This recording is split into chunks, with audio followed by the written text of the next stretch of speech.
بسم الله الرحمن الرحيم. فأما من أعطى واتقى وصدق بالحسنى فسنيسره لليسرى وأما من بخل واستغنى وكذب بالحسنى فسنيسره للعسرى. Assalamualaikum warahmatullahi wabarakatuh.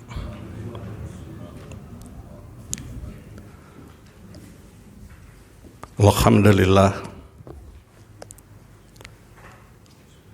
wa syukurillah, la khala wa la quwwata illa billah.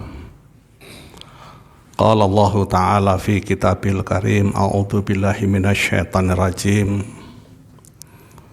Wa khalaqnakum azwaja, dan kami ciptakan kalian azwajan, berpasang-pasangan. Surat An-Naba ayatnya ke-8. Ibu bapak yang dirahmati Allah Subhanahu wa taala, mari kita awali dengan baca basmalah. Bismillahirrahmanirrahim. Surat An-Naba ayat ke-8 memberikan garis kepada kita bahwa Allah lah Khalik, kitalah makhluk. Selain kita pun juga termasuk makhluknya Allah Subhanahu wa taala. Dan Allah Subhanahu wa taala ciptakan makhluknya berpasang-pasangan. Ada siang, adalah malam. Adalah kemudahan, ada pula kesusahan. Ada bumi, ada pula gunung. Ada yang lahir, ada pula yang mati. Itulah sebagai kunci kita bahwa Allah ciptakan kita berpasang-pasangan. Sama ketika kita diingatkan pada satu surat, kalau kita baca sekedar ingat saja, Allah Subhanahu wa ta'ala bersumpah walaili idza yaghsha. Wawunya adalah wawu qasam. Wawunya adalah wawu sumpah. Sehingga wawu di situ diterjemahkan demi, bukan diterjemahkan dan. Apalagi diterjemahkan padahal. Sebagai penanda bahwa kata yang mengikutinya itu menjadi majrur. Salah satu tandanya adalah kasrah fi akhirihi, adalah kasrah di akhirnya. Maka dibacalah al-laili, bukan al-laila dan bukan al-lailu. Kenapa dibaca al-laili? Karena didahului oleh huruf wawu. Wawu itu di situ adalah wawu qasam, wawu sumpah. Wawu sumpah itu menyebabkan kata yang disumpahi, muksamnya, itu menjadi majrur karenanya. Idza yaghsha, apabila dia menutupi. Menutupi apa tidak jelas. Tetapi mufassir cenderung mengatakan menutupi cahaya siang. Tetapi tidak diterangkan di situ apa yang ditutupi, sehingga penjelasannya menjadi kemana-mana. Wan nahari idza tajalla, dan demi siang apabila terang benerang. Allah Subhanahu wa ta'ala bersumpah demi malam, Allah bersumpah demi siang. Bukankah malam dan siang itu berpasang-pasangan?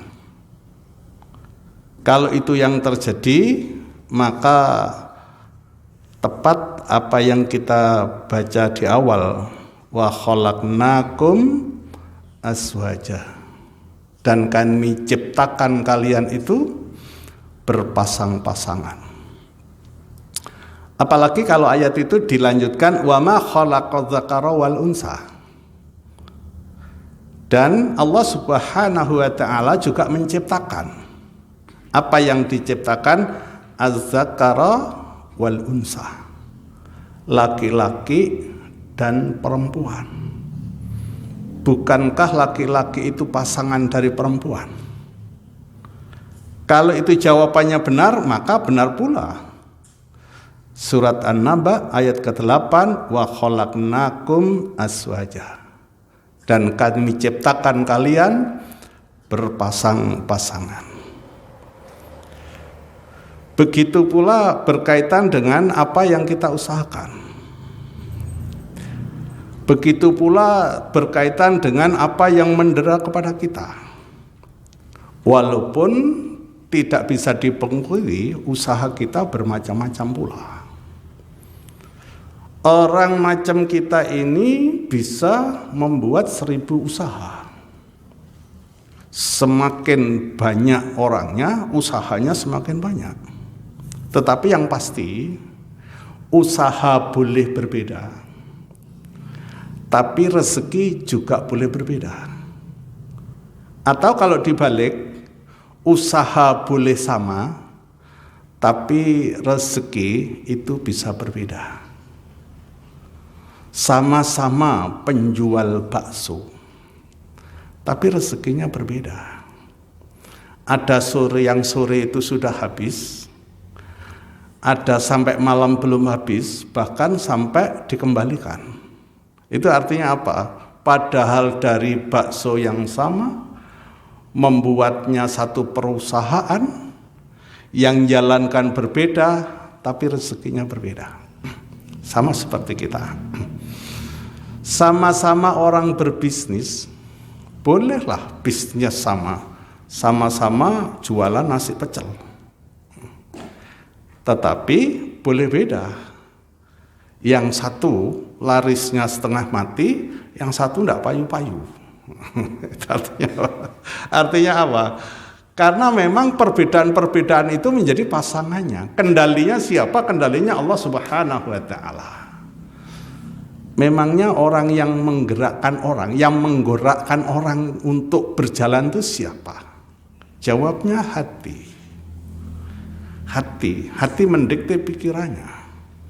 Sehingga bergeraklah seseorang itu pada satu tempat yang tertuju.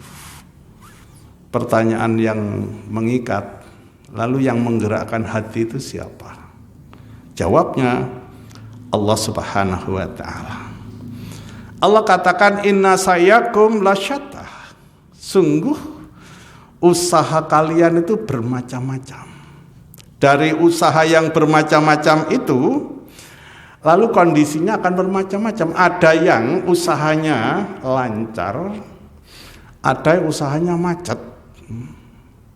Ada yang sukses dengan usaha itu, tetapi ada juga yang gagal dengan usaha itu. Lalu bagaimana Allah Subhanahu wa taala memberikan kesuksesan pada seseorang? Adakah tuntunan yang diajarkan Allah Subhanahu wa taala kepada hambanya macam kita? Sehingga kita menjadi orang yang berhasil dunia dan akhiratnya. Sama-sama muslim, sama-sama mukmin di antara kita. Yakinkah kita bahwa kita akan masuk surga sama-sama? Jawabnya, mukmin boleh sama, iman boleh sama-sama beriman, Islam boleh sama-sama Islam. Tapi tentu boleh pula masuk surga ada yang lebih duluan. Ada yang rajin untuk beribadah, ada yang rajin datang ke kajian, ada yang rajin menimba ilmu, ada yang terus berusaha memperbaiki dirinya, tapi ada pula yang cuek bebek, merasa sudah penuh ilmunya. Kenapa merasa sudah penuh ilmunya? Karena terlahir sudah menjadi calon ahli surga. Coba bayangkan itu. Karena terlahirnya saja sudah muslim. Apa kalimat yang andalannya? Man qala la ilaha illallah dakhalal jannah. Barang siapa yang mengucapkan la ilaha illallah, dia akan masuk surga. Itu menjadi andalan. Sehingga untuk ngumpulin ilmu seperti tidak perlu. Kenapa? Sudah belajar sejak dulu. Saya dulu punya adik keponakan ikut saya. Sarjana hukum dia. Kalau ditanya luar biasa jawabannya, saya menjadi terheran. Saya bilang, kamu kalau sholat sing bener, saya bilang. Sholat itu menghadap Allah bukan main-main. Apa katanya? Mas, aku ini menjadi Islam hampir 40 tahun, katanya dia. Karena aku terlahir sebagai orang Islam. Aku ini ngaji mulai cilik. Mulai kecil itu ngaji. Ya jawab dia ini. Terus saya bilang itu. Lek surat Al-Fatihah itu mulai TK aku wis apal. Lek cuma maca surat Al-Fatihah salat karo surat aku wis apal. Dadi lek aku salate cepet karena aku wis apal. Logikanya masuk logika. Jadi sholatnya cukup cepat sekali itu. Allahumma gfir lahu, mudah-mudahan Allah mengampuni dosanya. Kenapa? Andalannya karena dia sudah sejak dulu sudah merasa tahu. Andai kata gelas itu sudah penuh air, diisi air seperti apapun akan muntah dia. Nah, padahal kita nggak boleh begitu, ya. Yang dinilai oleh Allah Subhanahu wa taala diantaranya adalah usaha kita.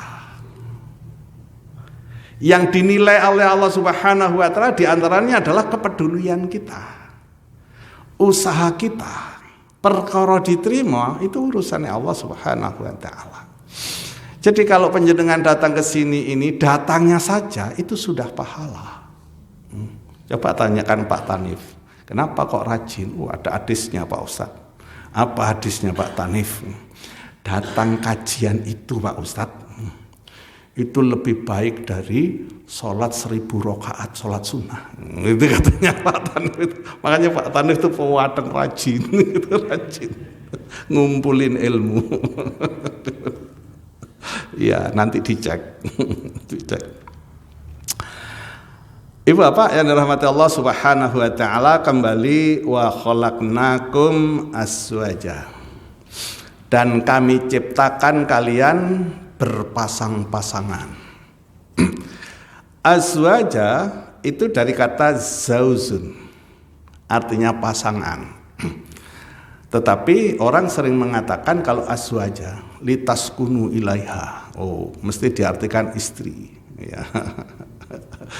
Azwaja itu diartikan istri. Kenapa? Karena yang ngomong orang laki-laki. Padahal seharusnya diartikan pasangan. Iya.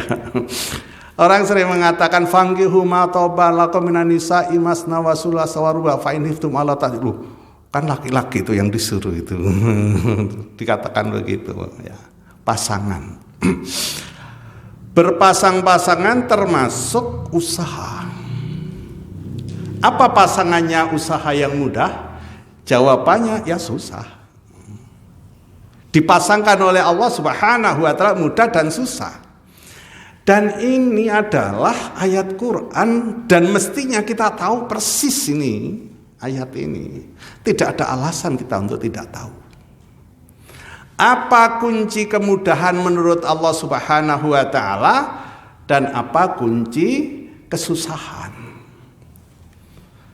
Orang menjadi susah itu karena apa? Kunci-kuncinya di mana?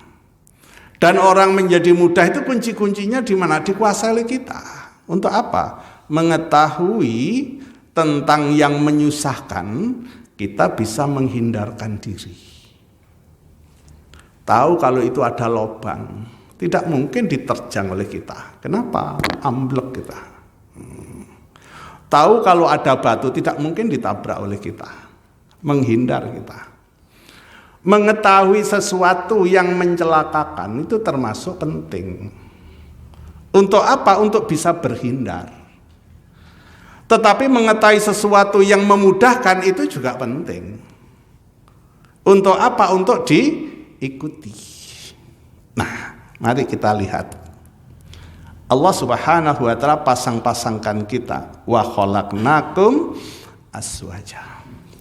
Allah pasangkan antara kemudahan dengan kesusahan. Allah pasangkan 3 kunci kemudahan dengan 3 kunci kesusahan. Sama-sama 3. Allah pasangkan surga, Allah pasangkan pula neraka. Yang mudah dipasangkan dengan yang susah. 3 kunci dipasangkan 3 kunci. Akhirnya di surga dipasangkan di neraka. Mari kita lihat. Fa'ama man a'ta. Maka adapun orang yang memberi, wattaqa, dan bertakwa, wasaddaqa bil husna, dan membenarkan terhadap kebaikan. 3. Coba direnungkan. Fa'ama man a'ta. Adapun orang yang memberi, kunci kemudahan yang pertama adalah memberi. Wattaqa, dan bertakwa, itu kunci kedua. Wasaddaqa bil husna, dan membenarkan terhadap kebaikan, itu kunci ketiga. Baru muncul apa yang dijanjikan oleh Allah Subhanahu wa taala dengan fa rabitatu lijawabi syart. Apa kata? Fasanu yassiruhu lil yusra. Kata Allah Subhanahu wa taala. Kami akan memudahkannya lil yusra, kepada kemudahan. Janji Allah Subhanahu wa taala, siapa orang, siapa saja yang a'ta wattaqa wasaddaqa bil husna. Barang siapa yang suka memberi, lalu dia bertakwa kepada Allah Subhanahu wa taala, lalu membenarkan kebenaran, membenarkan terhadap kebaikan, Allah Subhanahu wa taala akan mudahkan jalannya. Berarti kalau kita ingin mudah, 3 ini menjadi kunci. Kalau kita lihat, coba kita visualisasi, ketiganya itu bisa tergambar seperti tumbuhan. Seperti tumbuhan. Tumbuhan itu ada buahnya, tumbuhan itu ada batangnya, tumbuhan itu ada akarnya. Nah, a'ta itu gambaran buah itu. Kenapa tumbuhan itu berbuah? Karena wattaqa, karena ada batangnya. Kenapa ada batangnya? Karena ada akarnya. Sehingga 3 komponen ini tidak bisa dipisahkan oleh kita. Memberi, bertakwa, dan membenarkan terhadap kebaikan. Allah Subhanahu wa taala banyak berjanji pada kita. Bahkan kalau kita logikakan seperti tumbuhan, orang bersedekah itu digambarkan seperti tumbuhan pula. Sebutir biji ditanam, lalu akan tumbuh. Tumbuh cabangnya ada berapa? Ada 7. Masing-masing cabang-cabangnya 7 lalu berbuah 100. Sehingga apa yang terjadi? 1. itu akan dibalas menjadi 700. 100 kali 7. 700. Itu artinya apa? Memberi itu menjadi penting. Tetapi walaupun kita memberi, tidak seberang memberi. Apakah setiap kita memberikan lalu dia mesti berbuah? Jawabnya tidak. Kalau tidak ada batangnya, memangnya tumbuhan itu berbuah dari mana? Kalau tidak didasari dengan takwa, memangnya sedekahnya diterima? Ayo jawabnya. Enggak juga. Oleh karena itu memberi yang berlipat menjadi 700 adalah pemberian yang didasari dengan ketakwaan. Memberinya lillah karena Allah Subhanahu wa taala, memberinya sesuai dengan ketentuan Allah dan contoh Rasulullah sallallahu alaihi wasallam. Nah, bagaimana Pak Ustadz kalau memberinya karena sesuatu? Ya dapat sesuatu.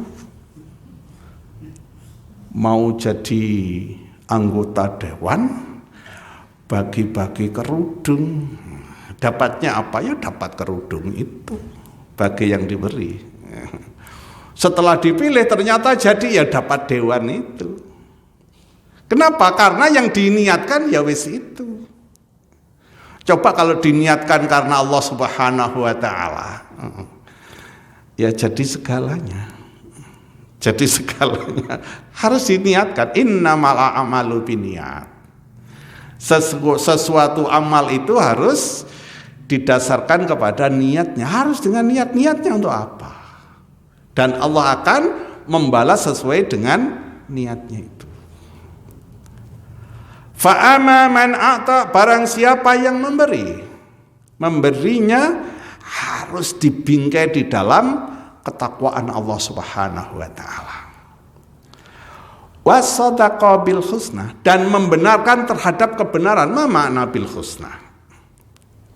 Ada ya orang yang mengatakan bahwa al husna adalah sesuatu yang baik bagi dirinya, akan berdampak. Tetapi banyak mufassir yang mengatakan bil husna itu maksudnya adalah fil jannah. Bahwa apa yang diberikan itu didasarkan kepada ketakwaan Allah Subhanahu wa taala, takwa. Kemudian dia mengharapkan surganya Allah Subhanahu wa taala. Nah, baru Allah Subhanahu wa taala mudahkan jalannya. Jalan menuju surga. Kenapa orang itu sulit untuk menuju jalan ke surga? Jawabannya, kuncinya ada pada Allah Subhanahu wa taala. Kuncinya itu pada Allah Subhanahu wa taala. Kemarin 2 pertemuan yang lalu kita bicarakan tentang petunjuk. Lo itu menyengat sekali lo ya. Apa dikira kalau satu rumah itu kemudian sama? Jawabnya belum tentu, masih ada yang maha kuasa, Allah Subhanahu wa taala. Kalau 3 itu kita lakukan, memberi didasari pada ketakwaan, kemudian berharap kepada Allah Subhanahu wa taala, mengharap surganya Allah Subhanahu wa taala, Allah akan mudahkan jalannya, jalan menuju kebahagiaan. Lah kalau Allah Subhanahu wa taala mudahkan, maka tidak ada sesuatu pun yang bisa menghalangi. Apa yang dikehendaki Allah itu pasti terjadi. Allah itu adalah Al-Qadir. Allah itu adalah Maha Kuasa. Kalau Allah sudah menghendaki sesuatu jadi, maka jadilah sesuatu itu. Idza arada sayyan ayyakula lahu kun fayakun. Kalau Allah menghendaki sesuatu, jadilah, maka jadilah dia. Sulit bagi manusia, tetapi mudah bagi Allah Subhanahu wa taala. Oke. Allah katakan yang pertama adalah Allah, memberi. Apa pasangannya?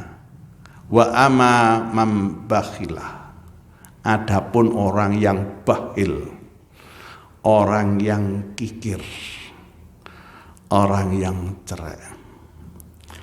Orang yang bakhil itu oleh Allah Subhanahu wa taala digandengkan dengan a'ta. Memberi gandengannya kikir. Memberi menuju kemudahan, kikir mesti menuju kepada kesukaran. Coba lihat ayatnya berikutnya. Wa amma man bakhila, adapun orang yang bakhil, wastagna, istagna, dia merasa cukup, dia merasa kaya. Orang ghaniyun itu, orang kaya itu orang yang merasa cukup. Jadi walaupun punyanya cuma sepeda motor etek-etek, kalau dia sudah merasa cukup dengan nikmat itu dia kaya. Karena kaya itu ada di hati. Bagaimana kalau dia punya mobil yang bagus? Ya, kalau dia masih kurang, maka dia belum kaya. Iya benar ya. Orang ini biasa-biasa saja, tapi nikmat hidup itu. Hidup itu nikmat betul, dinikmati. Kenapa? Dia merasa istagna, dia merasa cukup dia. Ya sudah, apa yang ada itu dinikmati, nikmati apa yang ada, dinikmati saja. Ya. Tidak bercita-cita yang berlebih-lebihan. Ya. Kalau bercita yang berlebih-lebihan, nanti ngongso-ngongso. Hidupnya tidak pernah puas. Karena tidak pernah puas, maka tidak pernah bahagia. Nah, enak. Waktunya kerja ya kerja. Pokoknya sebelum maghrib berangkat ke masjid. Setelah itu ikut kajian. Setelah kajian apa? Sholat isya. Setelah sholat isya gonceng bojone. Nah, setelah dari gonceng bojone sampai rumah tidur dah. Nah, Jawa luar biasa. Enaknya seperti itu. Coba orang-orang yang jadi kompetitor itu. Ayo, yang sekarang menjadi calon-calon itu. Kayak gini itu belum tentu di rumah dia. Keliling se-Indonesia raya tercinta keliling. Coba, sebetulnya mana yang lebih enak, kita atau dia? Kita itu lebih enak itu. Enak itu, walaupun dia uangnya miliaran, uang itu tidak ada gunanya. Kalau sudah tidak dibutuhkan. Saya cerita. Ada orang mempunyai uang 437 triliun. Triliun loh itu ya. Bukan miliar. 437 triliun. Sakit dia ini. Sakit. Setelah sakit itu sampai bernafas saja. Dia pakai nafas bantuan begini. Sini sampai melempung-melempung. Saya ini sampai mikir, loh kalau cuma akhirnya cuma seperti itu, lah ngapain ngumpulkan uang banyak-banyak, kayak dibuat apa? Coba, ayo, buat apa coba? Nggak kanggo juga dia ini. Walaupun dia pejabatnya tinggi, uangnya banyak, ternyata uang itu tidak banyak bermakna. Coba kalau kayak kita punya uang 100.000, mampir di soto paling 26.000 enak dah. Tidur nyenyak, nggak dikejar-kejar. Kondisi kemudahan itu kuncinya ada 3. Supaya kita mendapatkan kemudahan dari Allah Subhanahu wa taala fi dunya fil akhirah. Kemudahan di dunia dan kemudian di akhirat itu kuncinya 3, yaitu a'ta, wattaqa, wasaddaqa bil husna. Itu kunci dijawab oleh kita. Kunci kesusahan itu juga 3, bakhila, istagna, wa kadzdzaba bil husna. Ayo kita coba kita gandengkan sekarang. A'ta digandengkan dengan bakhila, gandengannya ya. Atau menuju kemudahan, bakhila mesti menuju ke susahan. Ittaqa, bertakwa kepada Allah Subhanahu wa taala dengan arti lakukan yang diperintahkan, tinggalkan yang larang. Digandeng apa? Istaghna, merasa kaya, merasa cukup dia. Kalau ittaqa, merasa melakukan perbuatan yang diperintahkan, dia belum cukup modalnya, terus berusaha. Shaddaqa bil husna, membenarkan terhadap kebenaran, digandengkan dengan apa? Kadzdzaba bil husna. Shaddaqa digandengkan dengan kadzdzaba. Orang yang bakhil merasa cukup, tidak butuh siapapun, tidak butuh kepada Allah Subhanahu wa taala, tidak butuh kepada orang lain karena dia merasa cukup. Lalu dia ini mendustakan kebenaran. Dia dusta kalau pada saatnya nanti akan dibangkitkan oleh Allah Subhanahu wa taala dalam rangka dimintai pertanggungjawaban. Dia mendustakan bahwa Allah Subhanahu wa taala kirim petunjuk pada dia dalam kehidupan ini. Kalau sampai 3 karakter itu menimpa pada diri kita, maka fasanuyassiruhu lil usrah. Ditutup ayat itu. Lalu kami akan memudahkan dia. Kami akan memudahkannya lil usrah, kepada kesusahan. Nah, kalau begitu berarti mudah itu karena Allah Subhanahu wa taala. Susah itu juga karena Allah Subhanahu wa taala. Kenapa Allah Subhanahu wa taala memudahkan? Karena kriterianya terpenuhi. Atau wattaqo wasadaqa bil husna, dipenuhi. Kalau 3 kriteria dipenuhi, maka oleh Allah Subhanahu wa taala kasih yusra, kasih kemudahan. Tetapi kalau sampai dia bakhil, merasa tidak butuh, lalu dia ini kadzdzaba, dia dusta, lalu Allah mudahkan ke al-usrah, kepada kesulitan. Di mana kesulitan itu tempatnya? Jawabnya di neraka. Ibu bapak yang dirahmati Allah Subhanahu wa taala, Allah gandeng-gandengkan kemudahan dan kesusahan. Bahkan kalau kita lihat di surat Al-Insyirah, fa inna ma'al usri yusra, inna ma'al usri yusra.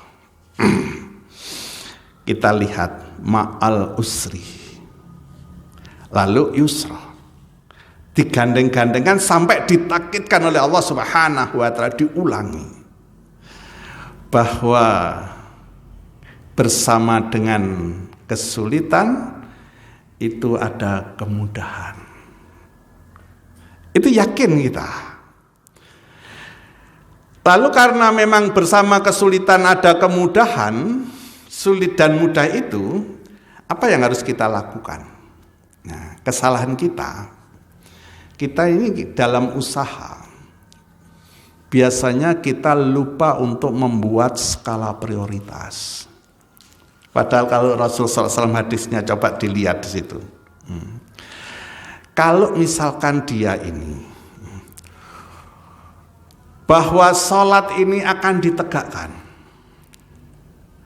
makanan sudah disiapkan, apa skala prioritasnya? Sholat dulu baru makan, atau makan dulu baru sholat?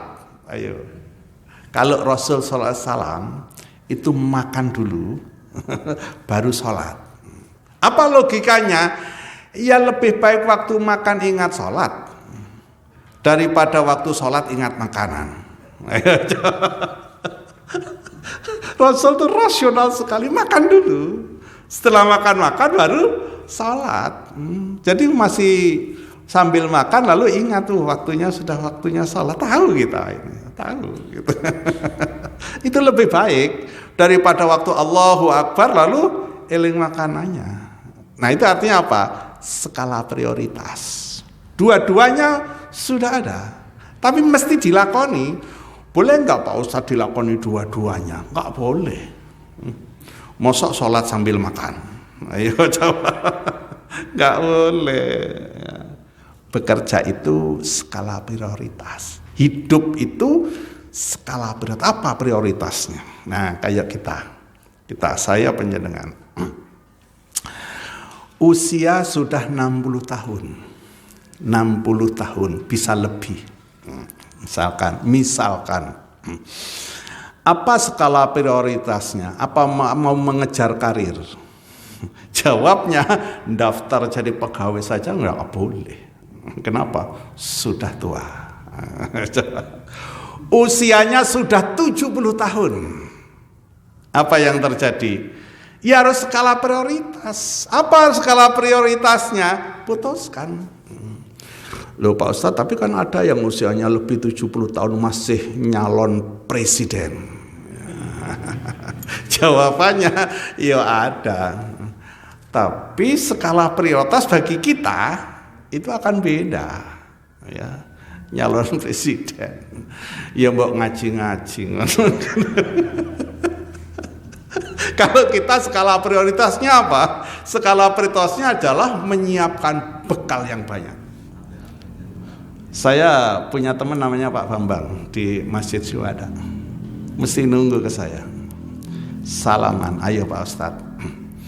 Kita ini sudah lingsir. Oh ya, apa Pak Bambang? Kita persiapkan bekal sebanyak-banyaknya. Tak salami mbak aku, ya wis bismillah wis. Wong kita itu loh tinggal nunggu.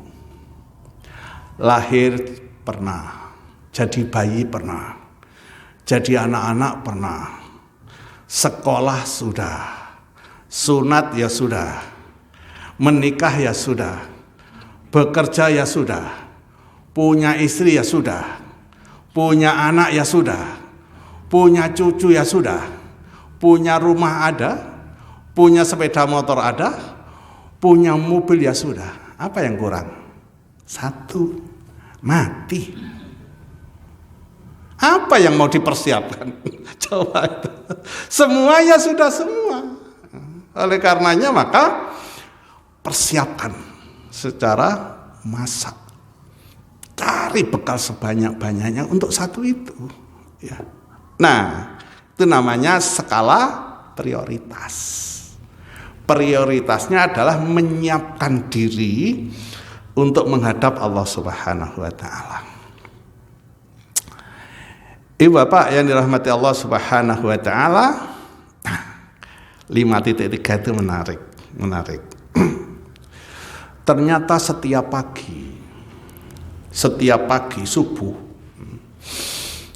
itu Allah Subhanahu wa taala turunkan 2 malaikat. Nanti dibaca. 2 malaikat itu diturunkan oleh Allah Subhanahu wa taala menemui kita semua. Malaikat itu beneran itu ya. Diturunkan oleh Allah Subhanahu wa taala. Ketika malaikat itu turun, makhluk-makhluk yang lain itu bisa mendengarkannya. Ila saqalain, kecuali 2 kelompok. 2 kelompok siapa yang tidak mendengar doa malaikat itu? Manusia dan jin. Kenapa kau tidak dengar? Takut kalau jadi dukun. Bisa jadi dukun itu ya. Apa katanya malaikat itu? Allah Subhanahu wa taala utus malaikat. Setelah malaikat itu melihat kita subuh itu, apa yang dilakukan oleh kita? Kalau teman-teman itu biasanya pakai omplong itu dilobangi. Jadi subuh itu mau berangkat ke masjid subuh itu, ambil kelitikan, masukkan klotek. 1.000 rupiah, masukkan blok 1.000 rupiah tiap pagi itu dimasukkan di situ. Kenapa coba? Menyongsong doanya malaikat. Kata malaikat, Allahumma a'ti munfikon khalafan. Ya Allah, gantilah dia dengan sesuatu yang lebih baik, lebih banyak. Didoain oleh malaikat. Tetapi kalau kita tidak berinfak pada pagi itu, malaikat yang satunya yang berdoa, wa'ati mumsikan talafan. Ya Allah, timpakanlah kesusahan kepada siapa? Orang yang kikir. Coba. Malaikat itu 2 itu selalu mendoakan kita. Kita buktikan besok pagi. Ayo, ibu bapak itu pengen didoakan malaikat. Doanya malaikat loh ya, bukan doanya kita, bukan ya. Bukan doa kita. Ini doanya malaikat. Kita ini pengen didoakan malaikat dengan doa yang digantikan lebih baik dan lebih banyak, dimudahkan seluruh urusan kita, atau malaikat satunya yang mendoakan kita. Tergantung tangan kita bunyi apa enggak besok pagi. Jangan banyak-banyak. Saya pesan itu ke anak-anak itu, infak itu jangan banyak-banyak. Apa enggak boleh banyak? Boleh, pokoknya istiqomah. Saya bilang gitu. Bagaimana Wak De kalau 500 saja? Iya wes 500 rupiah kletek. Yang penting istiqomahnya itu. Kenapa? Didoai malaikat. Mana yang lebih baik 100.000, mari 100.000 didoakan sekali kemudian berhenti. Loh, eman 100.000 itu kan bisa 100 hari. Kalau 100 hari berarti ada 100 doa yang dikumandangkan oleh malaikat. Dalam rangka apa? Dalam rangka menekankan istiqomah di dalam berinfak. Ibu bapak sudah adzan, waktunya habis, nggak selesai. Tapi kata orang kalau yang ngasih materi Pak Heri mesti selesai. Kenapa? Mesti kasih tulisan biar dibaca sendiri di rumah, ben gak gampang pegun. Kita tutup dengan doa kafaratu majlis. Subhanakallahumma wa bihamdika asyhadu alla ilaha illa anta astaghfiruka wa atubu ilaik. Alhamdulillahirabbil alamin. Assalamualaikum warahmatullahi wabarakatuh. Nashrah laka sadrak wa wada'na 'anka wizrak الذي أنقض ظهرك ورفعنا لك ذكرك فإن مع العسر يسرا إن مع العسر يسرا فإذا فرغت فانصب وإلى ربك فارغب